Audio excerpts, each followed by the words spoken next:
Hello and welcome to Inspiration IAS, a well-defined platform for learning various general state topics for UPSC and other state PCS examinations. This is daily news analysis by myself Rupak. यहाँ पे हम आपके लिए लेकर आते हैं the Hindu, Indian express, PIB, Assam Tribune जैसे important sources है डेली करंट अफेयर कंपाइलेशन एक डिटेल एंड कम्प्रिहेंसिव वे में। ये रहेगा आपका साइंस एंड टेक्नोलॉजी के लिए करंट अफेयर सीरीज जो आपको एंटायर फेब्रुअरी मंथ का एक डिटेल कंपाइलेशन यहाँ पर मैं प्रोवाइड करने वाला हूं। लेकिन आगे बढ़ने से पहले इंस्पिरेशन आईएएस आपको प्रोवाइड करता है डेली एमसीक्यूज एंड विश्लेषण जो आप अवेल कर सकते हो by directly visiting our official website www.inspirationias.org पर। आप जुड़ सकते हो हमारे साथ via our social media platforms, link आपको मिल जाएंगे यहाँ पे। और आप अगर यूपीएससी या स्टेट पीसीएस की तैयारी कर रहे हो तो आप जुड़ सकते हो हमारे साथ फॉर आवर फाउंडेशन कोर्स जो आपको मिल जाते हैं both in online as well as offline mode में in all our active centers at New Delhi, Guwahati, Ranchi, and of course Arunachal Pradesh Itanagar में आपका रिसेंटली एक सेंटर स्टार्ट किया हमने, तो आप अवेल कर सकते हो direct offline classes. Inspiration IAS आपको प्रोवाइड कर रहा है मॉक टेस्ट सीरीज जो आप अवेल कर सकते हो for UPSC prelims 2020 in both for both the general study and CSAT papers. Detail जानने के लिए आप कर सकते हो दिए गए फोन नंबर पे कॉन्टैक्ट। आप पर्सनली मेरे साथ जुड़ सकते हो मेरे टेलीग्राम चैनल के जरिए एंड मोर ओवर आप जुड़ सकते हो मेरे साथ for the classes of geography optional end of course geography and science and technology general study papers. Apart from that आपको मैं प्रोवाइड कर रहा हूँ क्वेश्चन पेपर डिस्कशन, एक डिटेल एनालिसिस सीरीज हमारा चल रहा है एपीएससी मेंस 2020 जो रिसेंटली कंडक्ट हुआ है। डिटेल आप जानने के लिए दिए गए नंबर पे फोन कर सकते हो, आप अवेल कर सकते हो मेरे सारे क्लासेस डिटेल जो एनालिसिस मैंने अब तक कर रखे हैं। आगे बात करते हैं। सबसे पहला जो हमारा न्यूज है, देखिए ये डायरेक्ट एक सवाल आप यहाँ से एक्सपेक्ट कर सकते हो, कुछ खास यहाँ पे है नहीं। हैम्बर्टिकम कोविडम ये जो है रिसेंटली न्यूज में रहा है, आपको पूछ सकते हैं इनमें से कौन सा करेक्ट है रिगार्डिंग दिस, तो वैसे मैं आपको डायरेक्टली बता देता हूँ। साइंस अलर्ट में ये एक आर्टिकल आया था, ये आप देख सकते हो, ये बेसिकली एक प्लेटफॉर्म है and this platform it is termed as Humbertium covidum. Basically ये एक नया प्लेटफॉर्म का प्रजाति है जो अभी अभी रिसेंटली डिस्कवर किया गया था। आपको मैं बता दूं ये जो स्पीशीज है ये इसलिए इंपॉर्टेंट है क्योंकि ये एक इन्वेजिव प्रजाति है, इन्वेजिव स्पीशीज है। इसका नाम कोविड-19 के दौरान क्योंकि ये डिस्कवर किया गया था तो उसी के चलते अवेयरनेस के लिए कि ये जो है एक इन्वेजिव स्पीशीज है एंड इसके जो आगे आने वाला टाइम पे अगर इसको हम एक एलियन स्पीशीज बना देते हैं तो फिर ये आगे जाके हमारे लिए कई सारी दिक्कतें पैदा पैदा कर सकते हैं। सो इसी को मद्देनजर रखते हुए हमने इसका नाम कोविड से रिलेट करते हुए रखा है।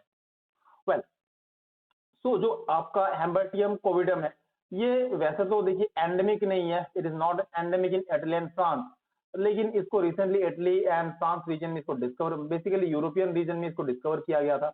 दे are believed to be introduced by humans in this region. Well simple सी बात है, अगेन इन्वेजिव स्पीशीज आपको यहाँ पे देखने को मिल रहा है। इन्वेजिव स्पीशीज क्या है? इन्वेजिव स्पीशीज ऐसे प्रजाति होते हैं जो किसी भी एरिया में किसी भी लोकेलिटी में जब जाते हैं, से फॉर एग्जांपल एक लोकेलिटी है ए, राइट, दूसरा लोकेलिटी हो गया बी।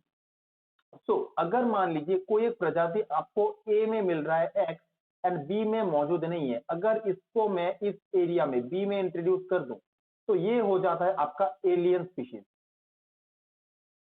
और एक एलियन स्पीशीज वो इन्वेजिव कब हो जाता है? अब देखिए मान लीजिए जो एक्स है ये यहाँ पर आता है, आने के बाद बी में जो लोकल नेटिव स्पीशीज है, मान लीजिए आपका 1 2 3 इस तरह से ये कुछ लोकल प्रजातियां बी एरिया में पाए जाते थे, लेकिन जैसे ही एक्स इस एरिया में एंटर करता है इन सारे प्रजाति को कम्पिटेटिव कंपिटेटिवली एक्सक्लूड कर देता है। सिंपल लैंग्वेज में कहूं तो इनको मार देता है, इनको खत्म कर देता है, यानी कि आपका जो बायोडाइवर्सिटी उसको करता है डिग्रेड। तो इनको कहा जाता है इन्वेजिव स्पीशीज जो नेटिव एरिया में बिलोंग नहीं करते हैं, बाहर से आ जाते हैं, आते ही ये उन लोकेलिटीज में जो आपके नेटिव स्पीशीज है इनको करने लगते हैं डिस्ट्रॉय। वेल कई सारे फैक्टर्स होते हैं ये प्रजाति आने का। अब ये जो एरिया बी ए से बी तक आ रहे हैं, आने के पीछे एंथ्रोपोजेनिक रीजन हो सकता है, जैसे कि यहाँ पे मैनमेड रीजन बताया जा रहा है। नेचुरल हो सकता है थ्रू वाटर, थ्रू विंड, ये एक जगह से दूसरी जगह डिस्पर्स हो सकते हैं। ये जो प्लेटफॉर्म है ये आपको बेसिकली मिल जाएंगे in the warm part reason जो आपका ट्रॉपिकल सब ट्रॉपिकल लैटिट्यूड है इन एशिया, रशिया में आपको मिल जाएगा in the warm region, of course China and Japan यहाँ पे आपको मिल जाएंगे। These are transported by people, by soil and also by plant trade. So that's all about Humbertium covidum। आप इसको देखकर एग्जाम में आप इसको ऐसा मत समझना कि ये कोविड का कोई नया प्रजाति है, आप इसको टिक कर बैठो कोविड का कोई वेरिएंट है। तो आप इसको ध्यान रखिएगा। नेक्स्ट आ जाते हैं अगला important topic, HERMES mission by NASA. HERMES it stand for heliophysics environment and radiation, environmental and radiation measurement experiment suit. अब देखिए यहाँ पे अगर इस जो जो जो वर्ड है इसको हम इसको अगर आप ध्यान से देखोगे, कुछ लोग इसे हर्मीज भी कह रहे हैं, बट देन वेल आप इसको हम कहिए। तो ये जो है बेसिकली क्या करने वाला, मैं आपको एक डिटेल में एक ब्रीफिंग में आपको मैं बता देता हूँ। जो बेसिक मुद्दा है ना कि आपके जो कॉस्मिक रेडिएशन है अराउंड सन, अराउंड मून यानी कि आपका जो चंद्रमा है, चंद्रमा के आसपास जो भी कॉस्मिक रेडिएशन है उनको मेजर करने के लिए इस एक्सपेरिमेंट को, इस मिशन को प्रोग्राम किया गया है। एंड बेसिकली ये मिशन जो है अपने आप में ये इसलिए सिग्निफिकेंट है क्योंकि ये एक माइलस्टोन होने वाला है हमारे आने वाले लॉन्चेस के लिए। इन वन सेंस नासा कह रहे हैं कि इनका जो अगला आने वाला मिशन है, जो आर्टेमिस मिशन है, आपने आर्टेमिस के बारे में डेफिनेटली सुना होगा। आर्टेमिस जो मिशन है ये बेसिकली एक लूनर मिशन है। चंद्रमा पर दोबारा से एक बार, आपको पता होगा पहले 1972 में अपोलो मिशन के जरिए इंसान को भेजा गया था, नील आर्मस्ट्रांग एंड ऑल, आपको पता होगा। अब फिर से 2024 में हम चाहते हैं कि नासा जो है ये चाहते हैं कि दोबारा हम इंसानों को भेजें, एंड इस बार पहली बार होगा जब नासा एक फीमेल एस्ट्रोनॉट को भी भेजने वाले हैं। और आर्टेमिस मिशन इसलिए भी इंपॉर्टेंट है, इसमें एक इंडियन भी मौजूद है, अगर मुझे नाम सही से याद आ रहा है, राजाचार्य जी, तो ये भी इसमें शामिल होंगे। तो आर्टेमिस मिशन इसलिए अपने आप में एक इंपॉर्टेंट मिशन है। तो आर्टेमिस मिशन का एक प्री प्लान प्रोग्राम यहाँ पे आप कह सकते हो, HERMES मिशन जो है ये नासा ने डिजाइन किया हुआ है। तो बेसिकली क्या है, ये 4 इंस्ट्रूमेंट सूट है which will be mounted outside NASA's moon orbiting gateway। Well क्या कह रहे हैं, ये हो गया आपका चंद्रमा।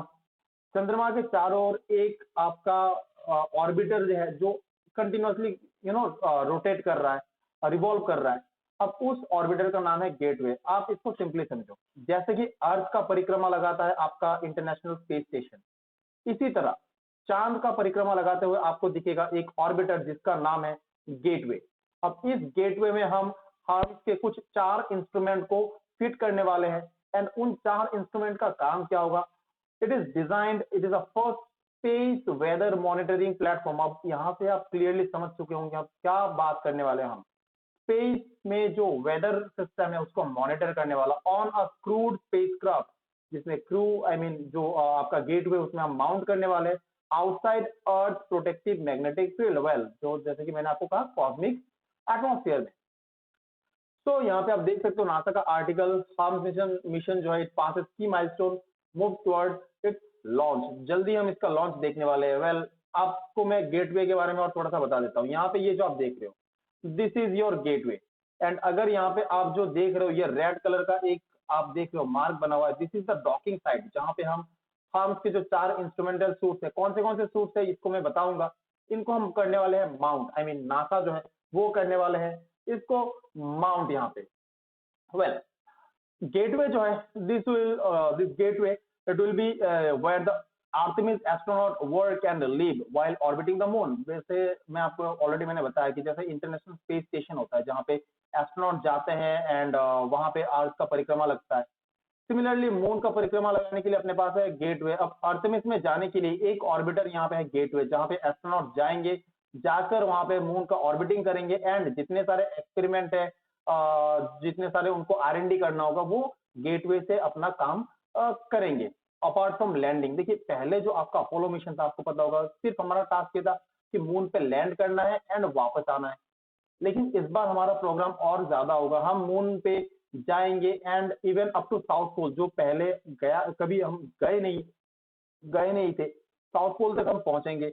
हम वहां पे स्टे करेंगे कुछ टाइम के लिए एंड लोकली रहकर हम वहां पे कुछ एक्सपेरिमेंट कंडक्ट करेंगे। तो जो गेटवे है, जितने सारे आपके इंस्ट्रूमेंटल सूट्स होंगे, जितने सारे आपके R&D होंगे, वो यहाँ से आपका मॉनिटर किया जाएगा, यहाँ से आप परफॉर्म करेंगे। वेल, तो यहीं पे आपका जो हार्म्स का जो यू नो जो जो जो आप इंस्ट्रूमेंट है यहाँ पे फिट करने वाले हो। वेल, क्या कह रहे हैं नासा, देखिए, it will be a critical part of Artemis mission and NASA's goal to create a permanent presence on the moon. So ultimately अगर हमें 2024 तक देख रहे हैं हम कि हमें मून तक पहुंचना है, तो इसके लिए जो मून के सराउंडिंग में जो एटमॉस्फेयर है, इसको समझना काफी जरूरी है। क्या क्या high energy particle, low energy particle, ionic radiation क्या यहाँ पे आते हैं, किस तरह से सोलर जो स्टॉर्म्स होते हैं वो किस तरह से अफेक्ट करते हैं मून के एटमॉस्फेयर को, ये सारी चीजें हमें समझना बहुत जरूरी है for the safety and security of our astronaut. So moon में जाने से पहले हम इंश्योर करना चाहते हैं कि जो आपका सराउंडिंग एटमॉस्फेयर है उसके बारे में हमारे पास एक डिटेल्ड आइडिया हो। So that is the basic objective of harms mission, जो आप यहाँ पे देख सकते हो। This particular mission, it will monitor space weather, the fluctuating condition in the space driven by the sun. Space weather includes the continuous stream of particles and magnetic field known as the solar wind, जो यहाँ से generate होते हैं, क्योंकि because of the blast of billion ton of gas cloud known as coronal mass ejection, solar flare, near earth environment, ये सारे जो चीजें हैं इनको समझना हमारे लिए काफी जरूरी है इससे पहले कि हम एस्ट्रोनॉट को भेजें। आर्टेमिस मिशन में 2024 में हम एस्ट्रोनॉट को जो भेजने वाले हैं, तो हम इन सारे चीजों को समझना चाहते हैं। मोर ओवर, क्या ये यहाँ तक खत्म हो जाएगा? तो देखिए, बिल्कुल नहीं। यहाँ पे आप सोच रहे होंगे कि ये आर्टेमिस मिशन होगा और वहीं पे सब पर्पस खत्म हो जाएगा, बिल्कुल नहीं। अगला जो टारगेट है, मार्स तक पहुंचना है। मार्स तक पहुंचने के लिए अगेन ये जो हार्म्स इंस्ट्रूमेंटल सोर्स है, ये हमें देने वाले हैं कई कई सारे जानकारियां। इसमें लगे हुए होंगे कुछ इंस्ट्रूमेंट जैसे नेमिस वगैरह हो गया, 4 इंस्ट्रूमेंट यहाँ पे माउंट किया जाएगा। एंड ओवरऑल इसके जरिए आप क्या जानने वाले हो, आप जो सोलर फ्लेयर्स है, जो सोलर विंड है, लो एनर्जी जो आयोनिक पार्टिकल्स होते हैं and then high energy particles जो होते हैं, इन सबको आप समझने वाले हो। So that is about the Hermes mission, जो आपका आर्टेमिस का एक इंटीग्रल हिस्सा होने वाला है। तो यहाँ से आप एक्सपेक्ट कर सकते हो क्वेश्चन पूछे, क्योंकि जब भी मैन स्पेस प्रोग्राम होता है तो वो एक इंपॉर्टेंट हिस्सा बन जाता है यूपीएससी या state PCS examination, particularly UPSC के लिए एक इंपॉर्टेंट हिस्सा बन जाता है।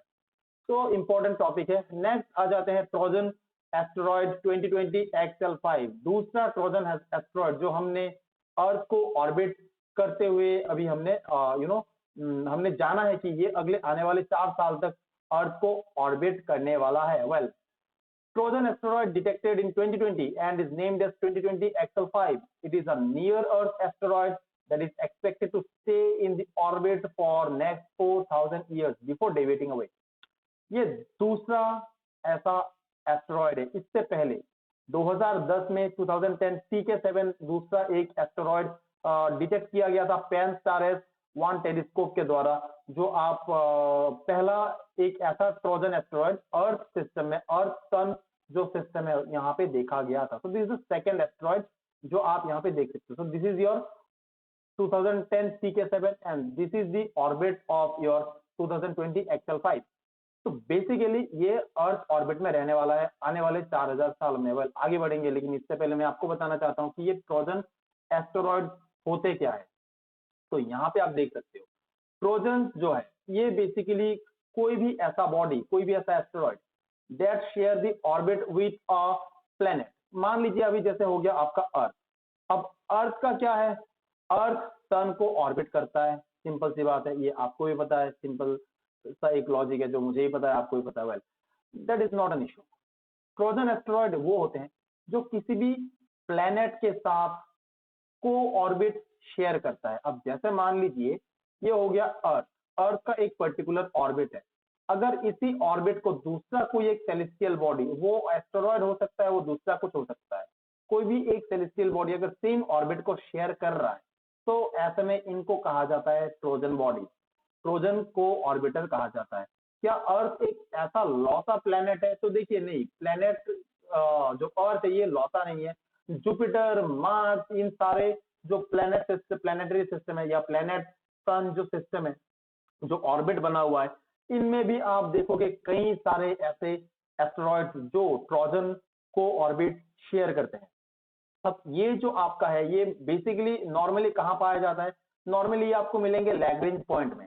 लैग्रेंज पॉइंट आपको पता होना चाहिए कि ये वो पॉइंट है जहां पे दो सेलेस्टियल बॉडी जो है अपना जो ग्रेविटेशनल पुल है उसको उसके वजह से न्यूट्रल हो जाता है। मतलब मान लीजिए this is one celestial body, this is second celestial body, इनके बीच में एक जगह ऐसा होगा जहां पे दोनों सेलेस्टियल बॉडी का जो ग्रेविटेशनल पुल है वो एक दूसरे को न्यूट्रलाइज कर देगा। तो this particular point it is termed as Lagrange point. अब यहाँ पे ट्रोजन जो एस्टेरॉइड ये बेसिकली अर्थ सन ऑर्बिट में लैग्रेंज पॉइंट पे पाए जाते हैं, ज्यादातर रहने की कोशिश करते हैं। आपको मिल जाएंगे जैसे लैग्रेंज, अच्छा टोटल वैसे मैं आपको बता देता हूँ 5 लैग्रेंज पॉइंट है, लैग्रेंज 1 2 3 4 एंड लैग्रेंज पॉइंट 5। आपको पता होगा आदित्य L1 जो लैग्रेंज पॉइंट 1 है, यहाँ पे एक सोलर प्रोब हमने नासा इसरो ने प्लान कर रखा है आदित्य L1, इसके बारे में डेडिकेटेड वीडियो है हमारे डीएनए सीरीज में, तो वहां पे जाके आप देख सकते हो। So that is your Lagrange point and Trojan को ऑर्बिटर्स जो हमने अभी यहाँ पे बात किया है। अब यहाँ पे जैसे आप देख सकते हो any celestial body that is following the orbit of another celestial body, इनको कहा जाता है Trojan. It is not necessary that सिर्फ केवल वो एक एस्ट्रॉयड और जुपिटर जो है इनका मिलियंस ऑफ ट्रोजन मिल जाएंगे आपको। मार्स जो है इनके 9 ट्रोजन है, मार्स का 9 ट्रोजन आपको मिल जाएंगे, यूरेनस का 2, नेपच्यून के 28 एंड अर्थ का अभी पहले एक था एंड करेंटली 2 ट्रोजन आपको मिल जाएंगे। यहाँ पे आप देख सकते हो जो जुपिटर के ट्रोजन है Lagrange point 5 and Lagrange point 4 में आपको ये मिल जाएंगे जुपिटर का ट्रोजन। आ जाते हैं नेक्स्ट न्यूज पे, कवच टेक्नोलॉजी। वेल इसके बारे में आपने पिछले कुछ टाइम से डेफिनेटली सुना होगा। कवच टेक्नोलॉजी जो है इंडियन रेलवे का एक बहुत ही सिग्निफिकेंट स्टेप है। रिसेंटली इसको SIL 4 का सर्टिफिकेट भी मिला हुआ है। SIL का मतलब होता है safety integrity level. Safety integrity level क्या चीज है? देखिए सेफ्टी इंटीग्रिटी लेवल का सिंपल सा मीनिंग है, अब ये जो है ये बेसिकली सर्टिफिकेशन है regarding the safety and processes. SIL4 जो है it is given to very few instruments available on the market and extremely harsh demand to be certified for this. Well, it is usually used for जैसे कि railway electronics वगैरह हो गए, इनको दिया जाता है। यानी कि सबसे ज्यादा जो आपका कह सकते हो सेफ्टी स्टैंडर्ड में सबसे ज्यादा उन्नत लेवल पे जो है इनको SIL4 का दिया जाता है सर्टिफिकेशन। सो इंडियन रेलवे ने यहाँ पे कवच टेक्नोलॉजी को अपनाया है जो कि कोलिजन से बचाएगा दो आने वाले आमने सामने ट्रेन को आपस में कोलाइड होने से प्रिवेंट करेगा। यहाँ पे आप देख सकते हो एक वीडियो शेयर किया हुआ, यहाँ पे मैंने लिंक आपको प्रोवाइड कर रखा है। वीडियो कुछ कारणवश मैं यहाँ पे आपके लिए प्ले नहीं कर पाऊंगा, तो आप इस लिंक में आप जाओगे तो हमारे जो अश्विनी जी है इन्होंने शेयर कर रखा है एक वीडियो किस तरह से जो आपका कवच टेक्नोलॉजी है काम करता है। तो आप इनके ट्विटर हैंडल पे जाकर यहाँ से आप डायरेक्टली वीडियो को कर सकते हो एक्सेस फॉर बेटर क्लैरिटी। यहाँ पे देखिए कवच जो है इंडिया का अपना indigenous automatic protection system in development since 2012। जैसे कि मैंने आपको कहा ये पिछले कुछ टाइम से आपने इसके बारे में डेफिनेटली सुना है। ये बेसिकली एंटी कोलिजन डिवाइस है एक, जिसको आप आर्मर का नाम दे सकते हो या फिर आप इसको कवच का नाम दे सकते हो। Well during the budget presentation इस बार का जो बजट आया था फाइनेंस मिनिस्टर ने अनाउंस किया था that the safety of Indian train is to be increase through the Kavach technology. So budget में भी इसके बारे में डिस्कशन रहा है। सो वेल इसी के चलते ये अपने आप में फिर अगेन एक इंपॉर्टेंट टॉपिक बन जाता है। बजट से रिलेटेड कोई भी टॉपिक इंपॉर्टेंट है। सेलिएंट फीचर्स क्या है? सबसे पहला जो ऑटोमेटिक मोड पर जो ट्रेन के स्पीड है, स्पीड को संभालने का काम करेगा। So it control speed of the train by automatic application of brake in case of loco pilot fails to do so. So again accident के चांसेस या फिर ब्रेक अगर मान लीजिए हाइड्रोलिक्स कभी काम नहीं कर रहा है तो ऐसे में आपका जो है कवच टेक्नोलॉजी ऑटोमेटिक ब्रेक लगाकर ट्रेन के सेफ्टी स्टैंडर्ड्स को सेफ्टी को और ज्यादा बढ़ा देगा। repeats line side signal in cab which is very useful for higher speed and foggy weather। so ये एक मेजर रीजन रहता है foggy weather जिसके दौरान collisions and ऐसे दुर्घटनाएं जो है हम देखते हैं। तो अगेन कवच टेक्नोलॉजी जो है इसको भी एड्रेस करने वाला है। works on the principle of continuous update and movement to the authority SOS call generate करता है जो कवच टेक्नोलॉजी है। तो कोई भी अगर मिसहैप हो जाता है तो उस दौरान आप एसओएस सिग्नल, एसओएस वैसे आपको पता होगा ये एक इमरजेंसी सिग्नल होता है। तो ऐसे में कोई भी अगर इमरजेंसी सिचुएशन आ गया तो एक ऑटोमेटिक सिग्नल जनरेट करता है कवच टेक्नोलॉजी। एंटी कोलिजन होगा जो टाइम टू टाइम मॉनिटर करेगा एंड कम्युनिकेट करेगा बिटवीन द टू कोलाइडिंग, जो कि सेम ट्रैक पे अगर दो लोगों आ रहे हैं तो उन दोनों को टाइम टू टाइम बेसिस पे कम्युनिकेट कराएगा डायरेक्ट कोलिजन से बचाने के लिए। And then of course whistling at LC gate, ये भी एक आपको देख जो आपका लाइन क्रॉसिंग्स होते हैं तो यहाँ पे भी ये ऑटो व्हिstling का एक सिस्टम रखते हैं। So these are the salient features. अब किस तरह से काम करते हैं जैसे मैंने आपको बताया है कि ये जो टेक्निक है, the technology uses micro processor, GPS system, radio communication. Anti collision device जो है वो ट्रेन पे लदे हुए रहते हैं। This devices receive input from satellite and they communicate this through the other modem. ये जो है they apply automatic brake when detect another train on the same track. अब इस वीडियो में आप इसका एक डेमोन्स्ट्रेशन देख सकते हो जो आप यहाँ पे जाके कर सकते हो अवेल। अगर मैं ट्रेन एक्सीडेंट का एक रिपोर्ट आपको बताऊं तो according to NCRB annual report 2020 there were more than 27 लगभग 28,000 ट्रेन एक्सीडेंट्स हुए थे 2019 में, which declined to 13,000 in 2020. The report further detailed that as many as लगभग 12,000 railway passengers were killed and 11,127 were injured in these accidents during the past year. Source है आपका Hindustan time, आप directly जाके NCRB annual report को वहां पे पढ़ सकते हो। दैट्स ऑल अबाउट दी कवच टेक्नोलॉजी। इंपॉर्टेंट रहेगा आपके मेंस पर्सपेक्टिव से अगर हम बात करें तो।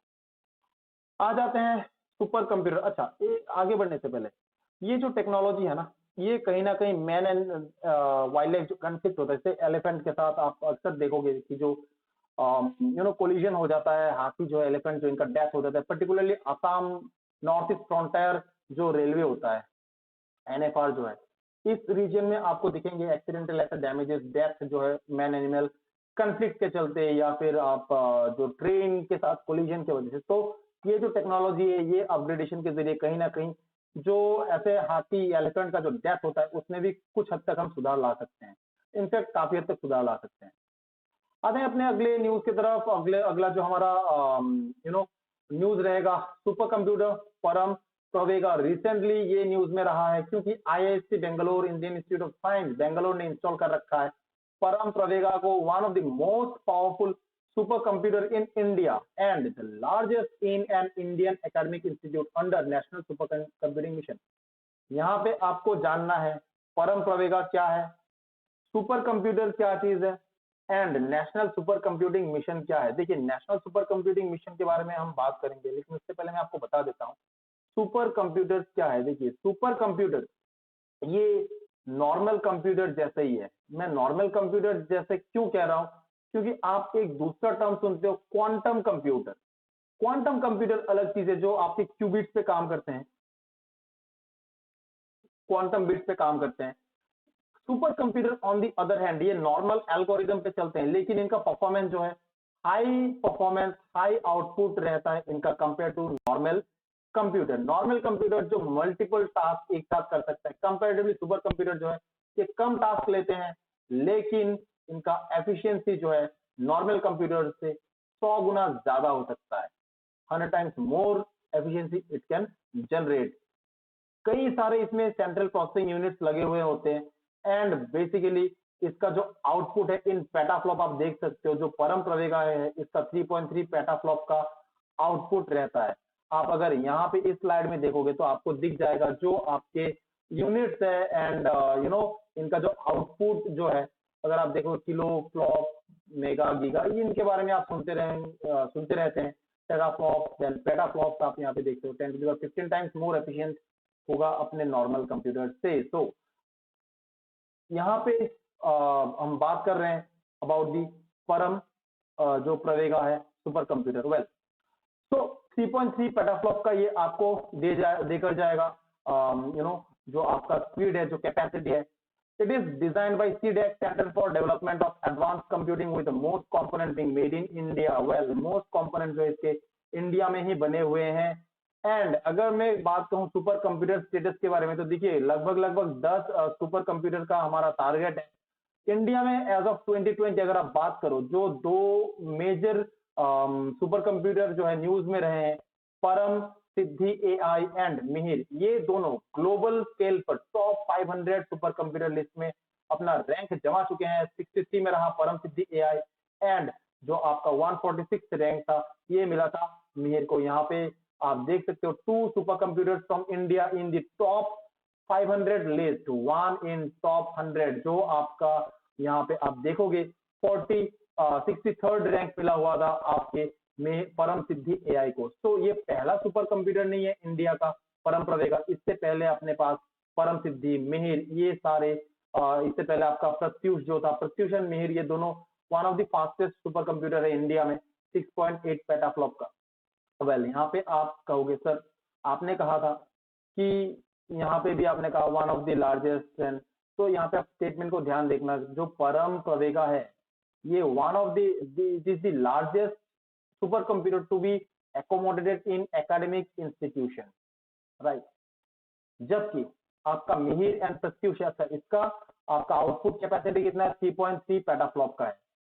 अब आ जाओ यहाँ पर, यहाँ पे अगर आप देखोगे तो आपका प्रत्युष एंड मिहिर जो सुपर कंप्यूटर है, जो कि फास्टेस्ट सुपर कंप्यूटर है इंडिया का, उनका आउटपुट है 6.8 पेटाफ्लॉप। तो आप कंफ्यूज मत होना, जो परम प्रवेगा है ये आपका 3.3 पेटाफ्लॉप का आउटपुट दे रहा है, लार्जेस्ट है किसी भी एकेडमिक इंस्टीट्यूशन में लगने वाला।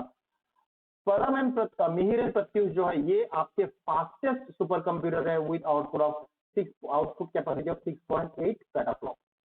अगर हम ग्लोबल स्केल पे बात करें, जो सुपर कंप्यूटर है फुगाकू, जो जापान का सुपर कंप्यूटर है, जो कि 3 times more powerful than their its competitors, जो कि नंबर 2 पे है। आप देख सकते हो 442 फ्रीकिंग पेटाफ्लॉप का इसका आउटपुट कैपेसिटी है। समिट जो यूएस का है 148 का, देन सिएरा यूएस का है 94 पेटाफ्लॉप का, ये टॉप 3 में है। लीडिंग जो है वो जापान का है। सनवे टिहुलाइट जो है, साइहुलाइट जो है, ये चाइना का आ जाता है। ये पहले नंबर 1 स्पॉट पे रहा था कंटिन्यूसली 2 साल के लिए, बट अभी ये 93 पेटाफ्लॉप के साथ ये टॉप 100 में जो है अपना लिस्ट बनाता है। सेलेना जो यूएस का 63 पेटाफ्लॉप। तो आप देखेंगे जो मेजर पावर्स है इनके कंपैरिजन में, मेजर पावर में आईटी के टर्म में अगर बात करूं तो इंडिया का जो हाईएस्ट आउटपुट कैपेसिटी है 6.8 पेटाफ्लॉप, जो कि सेलेना जो टॉप 5 है उसमें से करीब करीब 10 गुना नीचे है अभी भी। ग्लोबल स्केल पे बात करें तो चाइना के पास है maximum number of super computer, maintains the top position in the world, followed by US, Japan, France etcetera. क्या कर सकते हैं? ऑब्वियस सी बात है, डेवलपमेंट कर सकते हैं। और डेवलपमेंट के लिए अपने पास क्या है? डेवलपमेंट के लिए हमने बना रखा है नेशनल सुपर कंप्यूटिंग मिशन। आगे बढ़ने से पहले मैं यहाँ पे थोड़ा सा आपको सुपर कंप्यूटर के बारे में और बता देता हूँ। ये वो कंप्यूटर है जो हाई आउटपुट रेशियो प्रोवाइड करते हैं आपको, परफॉर्म्स एट और near currently highest operation rate of for computer. Petaflop जो है नॉर्मली इनका जो यूनिट ऑफ मेजरमेंट होता है, which is a 1000 trillion floating point operation पर सेकेंड। इंडिया का सबसे पहला सुपर कंप्यूटर परम 8000 था। परम शिवाय first super computer assembled indigenously. Data है जो आप याद कर सकते हो, जो बीएचयू में है, परम शक्ति, परम ब्रह्म, परम युक्ति, परम संगणक जो आईआईटी खड़गपुर, आईएसआर पुणे, इन सब जो इंस्टीट्यूट यहाँ पे आपको मिल जाएंगे। एंड रिसेंटली परम प्रवेगा जो आईएससी बेंगलुरु में इंस्टॉल किया गया है। करेंटली 10 ऐसे कंप्यूटर जो कि डिप्लॉय किया गया है अलग अलग इंस्टीट्यूट में, offering more than 31 lakh computational job enabling 2600 crore country जो है एम्प्लॉयज को रिसर्च ऐसे रिसर्चेस को 26 मोर देन 2600 ऐसे क्रॉस कंट्री रिसर्चेस को प्रमोट कर रहे हैं। एंड ऑपरेशनल जॉब जो है मोर देन 31 लाख यहाँ पे आपको एंगेज दिख जाएंगे। नेशनल सुपर कंप्यूटिंग मिशन जो इसको लॉन्च किया गया था 2015 के दौरान, 2015 में इसको लॉन्च किया गया था। बेसिक आइडिया क्या था? To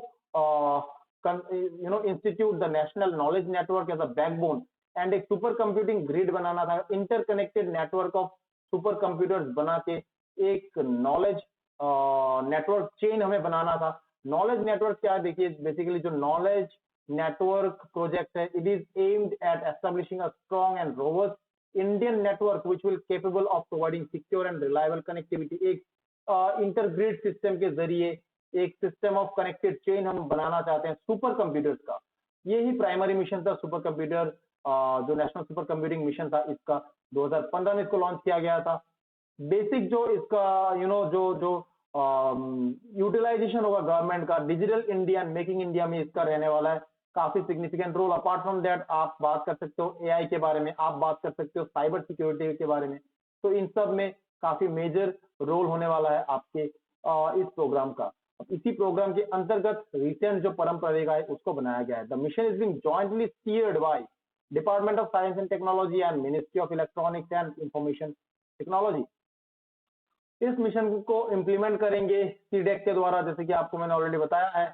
this is implemented by centre for development of advance computing Pune and IIT Bengaluru.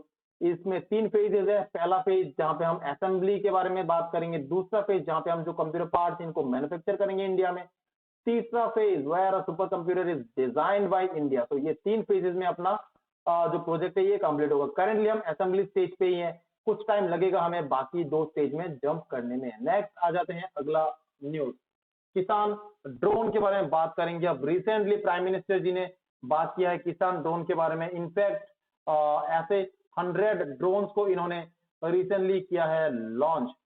Prime minister launches 100 किसान ड्रोन, आप देख सकते हो।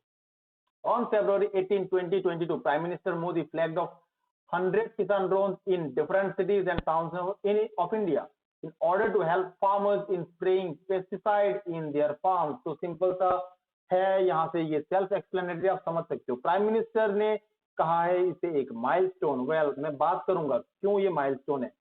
He has also flagged Kisan drone Kisan Yatra to promote chemical free farming in India। जानने से पहले detail में background में मैं थोड़ा आपको बताता हूं। देखिए, इससे पहले गवर्नमेंट ने ड्रोन शक्ति स्कीम के बारे में बात किया था। ड्रोन शक्ति स्कीम जो है बेसिकली इसका आइडिया क्या था कि हम जो ड्रोन से इनका इंपोर्ट को हम करते हैं बैन, बंद कर दिया गया था ड्रोन इंपोर्ट को, एंड बदले में मैन्युफैक्चर करने का प्रोग्राम रखा गया इंडिया में। इसको कहा गया ड्रोन शक्ति स्कीम। वेल, 2 रीजन थे। एक तो इंपोर्ट सब्स्टिट्यूशन, एक हो गया आपका इंपोर्ट सब्स्टिट्यूशन। दूसरा रीजन था आपका सेल्फ सफिशिएंसी।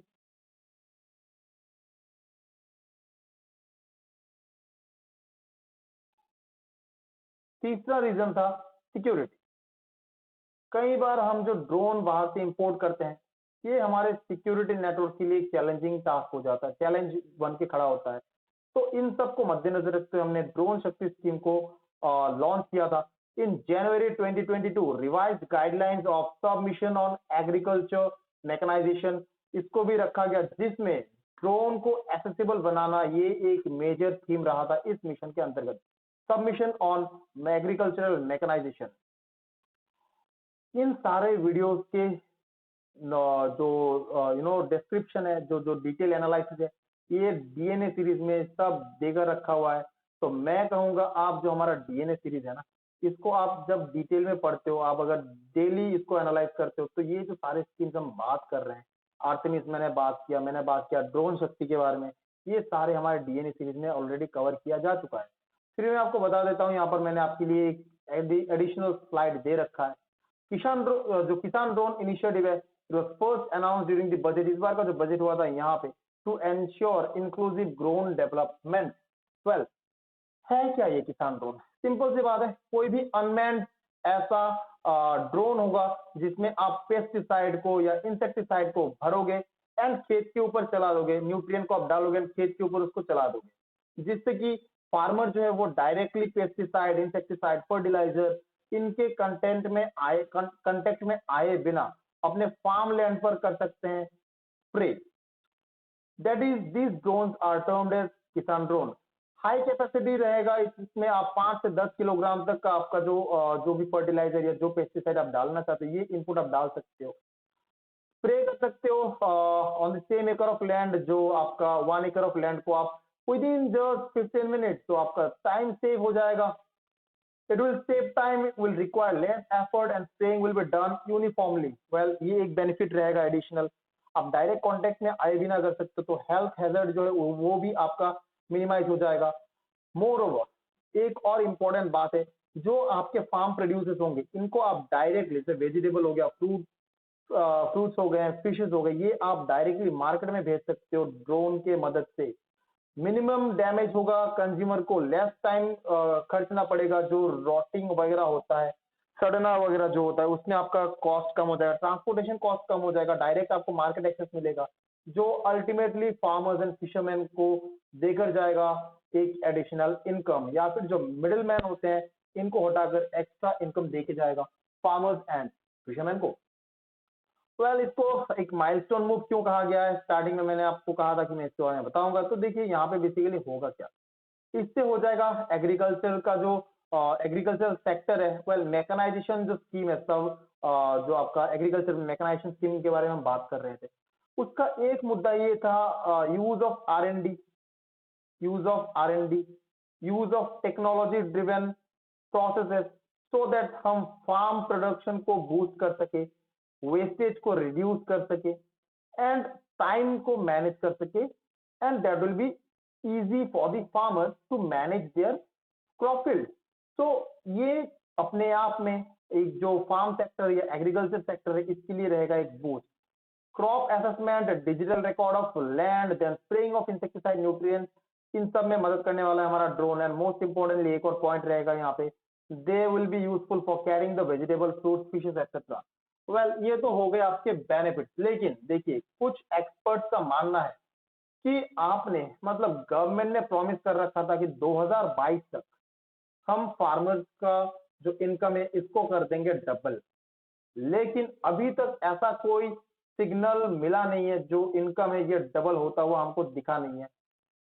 तो ऐसे में ये क्रिटिसाइज कर रहे हैं, काफी काफी जो है स्केप्टिक रह रहे हैं because of the benefits of the drone. इनका मानना है कि ये फार्मर्स को नहीं बल्कि जो प्रोड्यूसर्स होंगे, जो प्रोड्यूस करेंगे, जो मैन्युफैक्चरर्स होंगे इन ड्रोन्स का, उनके लिए ज्यादा बेनिफिट देकर जाएगा, पहली बात है। दूसरी बात है, हमारा जो फार्मर्स है वो क्योंकि उतना ज्यादा वेल एक्वेंटेड होंगे नहीं, तो ड्रोन्स का किस हद तक वो सही तरीके से इस्तेमाल कर पाएंगे, इसको लेकर एक स्केप्टिक है। मोर ओवर एक और इनका जो क्रिटिसिज्म है, ये जो बात कर रहे हैं और जो मुझे लगता है काफी हद तक वैलिड है, कि आप देखिए ये जो ड्रोन वगैरह है वो कौन इफेक्टिवली यूज कर पाएगा, जिनका लैंड होल्डिंग होगा, जिनका लैंड होल्डिंग होगा लार्ज साइज का, है ना। आपके पास मान लीजिए छोटा सा एक प्लॉट है, तो आप इसमें ड्रोन उड़ाकर क्या करोगे, आपका जो है खेती वो सब्सिस्टेंस टाइप का है, आप खुद खाने के लिए उगाते हो, तो आप ड्रोन का कहां से इस्तेमाल करोगे। जिनका लैंड होल्डिंग हो गया बड़ा, जैसे कि हमारा नॉर्थ वेस्टर्न रीजन में जो पंजाब या वेस्टर्न उत्तर प्रदेश वाला जो एरिया है, जहाँ पे मोरलेस आप कह सकते हो कंपेयर टू बाकी जो एरियाज है कंट्री में, ज्यादा वेल टू डू फार्मर्स वहां पे आपको मिल जाएंगे, जिनका लैंड होल्डिंग्स भी काफी बड़े हैं, तो उनके लिए ये ज्यादा मददगार होगा। अब देखिए ग्रीन रिवॉल्यूशन के दौरान हम बात करते हैं कि ये जो रिवॉल्यूशन है ये काफी स्क्यूड था, क्योंकि आपका एक पार्ट ऑफ फार्मर कम्युनिटी को बेनिफिट हुआ जो कि लेस देन 2% है। अब ड्रोन जो है ये भी लेस देन 2% फार्म कम्युनिटी को टारगेट करके बनाया जा रहा है। अब ये मैं नहीं कह रहा हूं, देखिए ये वन ऑफ दी पॉइंट जो यहाँ पे सामने आया है एज अ चैलेंज। तो सबसे पहली बात है जो लैंड मर्जर है हमारा, उसको हमें फोकस करना जरूरी है, इसके लिए गवर्नमेंट ने इनिशिएटिव ले रखा है। अब इससे भी ज्यादा जरूरी है कि हमें टारगेट करना है जो फार्मर जिनके लैंड होल्डिंग्स हो जाते हैं स्मॉल लैंड होल्डिंग्स वाले, या फिर स्मॉल फार्मर्स, या फिर जो आपके लैंडलेस फार्मर्स है, इनको आप कैसे टारगेट कर रहे हो सो दैट इनका जो इनकम है उसको डबल किया जाए। तो माना जा रहा है कि इससे क्या होगा, जो ज्यादातर फार्मर है जो कि मोर देन 95% या लगभग लगभग 98% फार्मर जो है ये हो जाएंगे इससे वंचित। मार्जिनल एंड लैंडलेस फार्मर्स को इससे कुछ खास बेनिफिट होने वाला नहीं है। तो अगेन कैप्टिविटी आ जाता है कि क्या आप ये करके फार्मर्स का इनकम कर सकते हो डबल।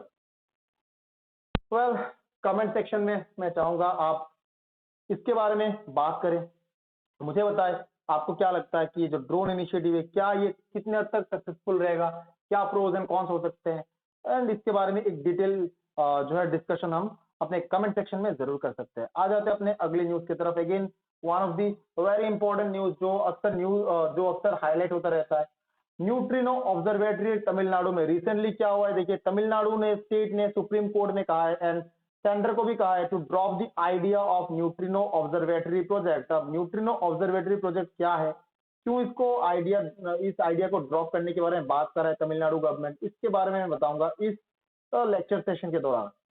पहले तो देखिए न्यूज में क्या रहा, Tamil Nadu has told the supreme court that it does not want the Indian Neutrino Observatory to be built in a vulnerable ecological zone in the Western Ghats at the cost of wildlife and biodiversity, along with local opposition, public outcry against the project. सबसे पहले तो देखो ये आईएनओ या फिर Indian neutrino observatory project क्या है। देखिए ये एक वर्ल्ड क्लास अंडरग्राउंड लेबोरेटरी है जो कि न्यूट्रिनो रिसर्च को बढ़ावा देगा, न्यूट्रिनो को हम ऑब्जर्व करेंगे।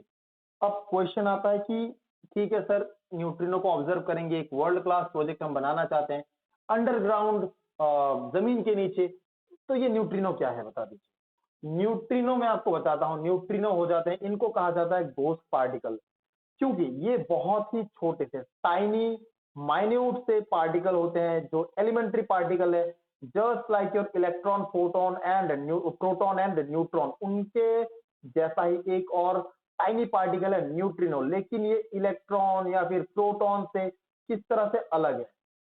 ये जो है ना, इनके पास कोई चार्ज नहीं होता है एंड बहुत ही कम मास। अब देखो किसी के पास अगर चार्ज नहीं है तो क्या वो किसी दूसरे बॉडी के साथ रिएक्ट करेगा? तो आंसर होगा आपका नहीं। मास है इसका बहुत ही छोटा सा, इसको न्यूट्रिनो को कहा जाता है टाइनी लिटिल पार्टिकल। तो मास है इतना कम कि इसका जो ग्रेविटेशनल एक्सर्टेशन है ये भी आप डायरेक्टली फील नहीं कर सकते।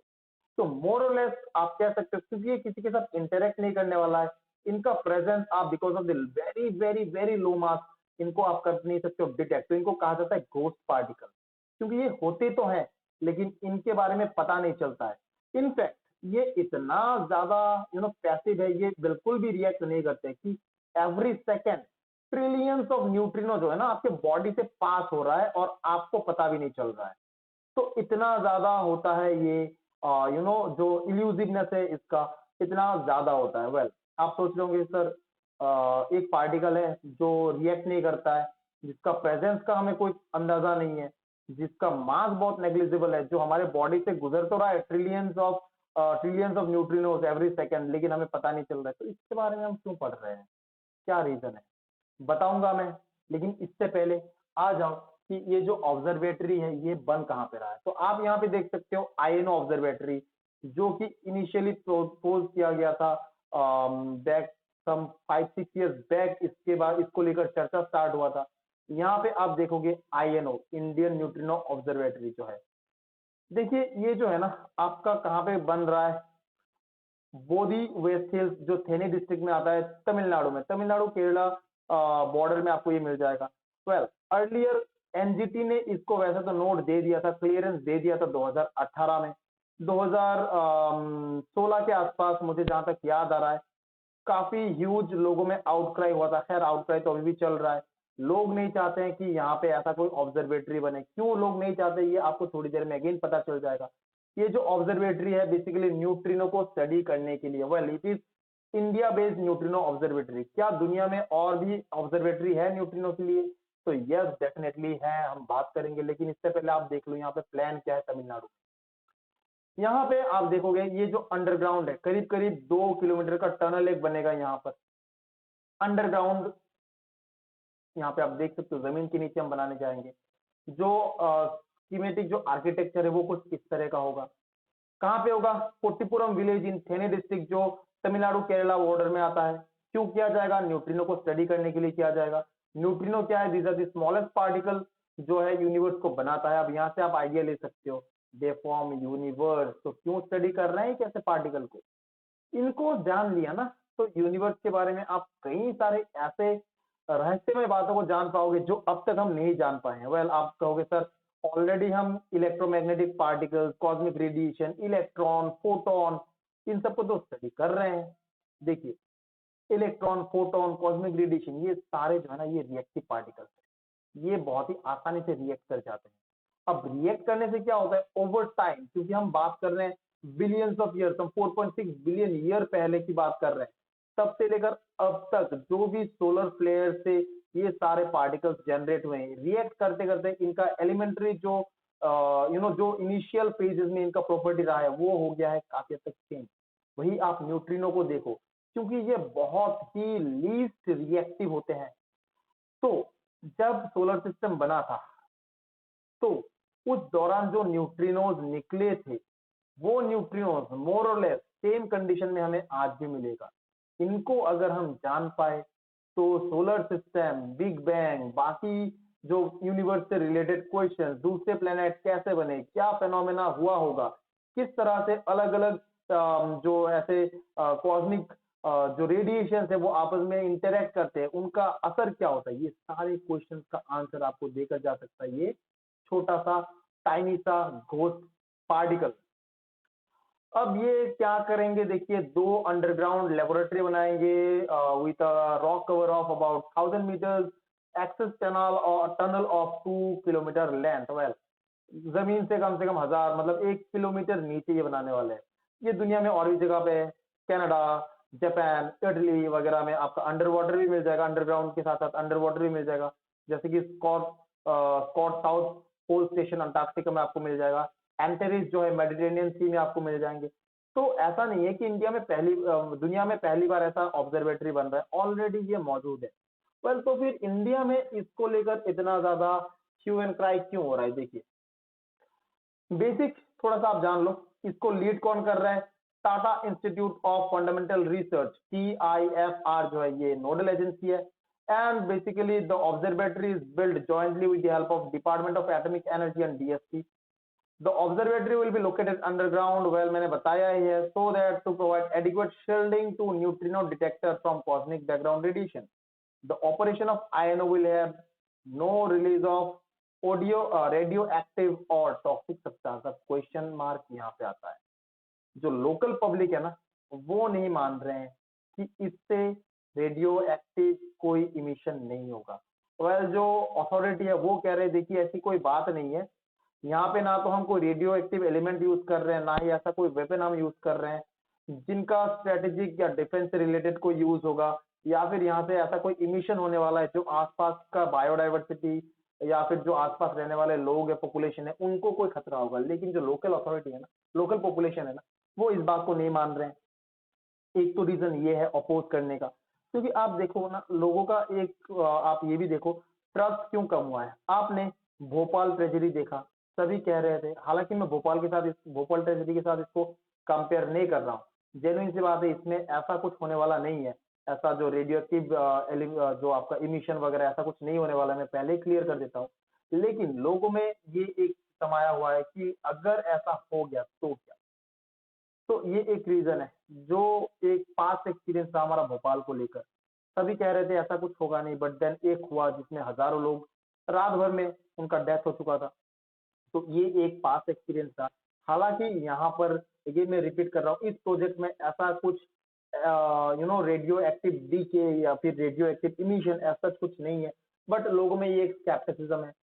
मोर ओवर जो वैलिड रीजन है इसको अपोज करने का, वो रीजन ये है कि देखिए वेस्टर्न घाट जो है ना आपका अपने आप में एक बायोडाइवर्सिटी हॉटस्पॉट है। कई सारे आपको यहाँ पे एंडेमिक प्रजातियां, आपको कई सारे ऐसे वॉल्नरेबल एंड एंडेंजर्ड प्रजातियां आपको यहाँ पे मिल जाएंगे। तो ऐसा एक ऑब्जर्वेटरी उस फ्रेजाइल इकोसिस्टम को डैमेज कर सकता है। यहाँ पे आपको मिल जाएगा corridor that connect Periyar tiger reserve with Mathikettan Shola national park, again two prominent जो आपके नेचुरल एरिया होते हैं फॉर द बायोलॉजिकल रिसोर्सेज।